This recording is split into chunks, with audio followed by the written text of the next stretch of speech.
இந்த படத்துக்கு முன்னாடி பார்த்தீங்கன்னா விலங்குன்னு ஒரு படம் வெப் சீரிஸ் பண்ணேன். அது ஒரு சீரியஸான படம். அதுக்கப்புறம் போகும் இடம் வெகு தூரம் இல்லை அப்படின்னு ஒரு படம் பண்ணால் அதுவும் கொஞ்சம் ரொம்ப சீரியஸாக நடிக்க வேண்டிய படம். அப்புறம் சாருன்னு பண்ணோம், இன்னொரு படம் பண்ணோம், அது என்ன ரிலீஸ் ஆகல. எல்லாமே சீரியஸ் மூட்லேயே பண்ணிக்கிட்டு இருந்தேன். அந்த டைமில் தான் வந்து எழில் நான் வந்து இந்த தேசிங் ராஜா 2ன்ற படத்துக்கு கூப்பிட்டாங்க.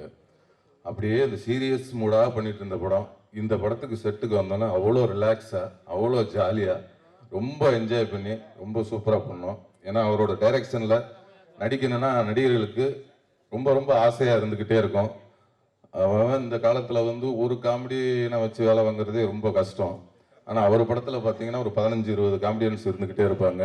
எல்லாத்தையும் அரவணைச்சு எல்லாத்துக்கும் எல்லாருமே ஸ்கோர் பண்ணணும் அப்படின்னு நினைப்பார் அவர். நீ மட்டும்தான் ஸ்கோர் பண்ணணும், நீ பண்ணக்கூடாது, நீ புதுசு, நீ பழசு, அந்த பாகுபாடெல்லாம் எல்லாமே நடிக்கிற எல்லாத்துக்கும் சமமாக அந்த இது போய் சேரணும் அப்படின்னு நினைக்கிறதுல ரொம்ப அருமையாக அதெல்லாம் எல்லாத்தையுமே பார்த்துக்குவார். ஒரு பெரிய நடிகர், சின்ன நடிகர் அப்படிங்கிற வேறுபாடு எல்லாமே எல்லாத்தையும் ஒரே மாதிரி பார்த்துக்குவார் அண்ணன். அண்ணனோட இது 25வது ஆண்டு.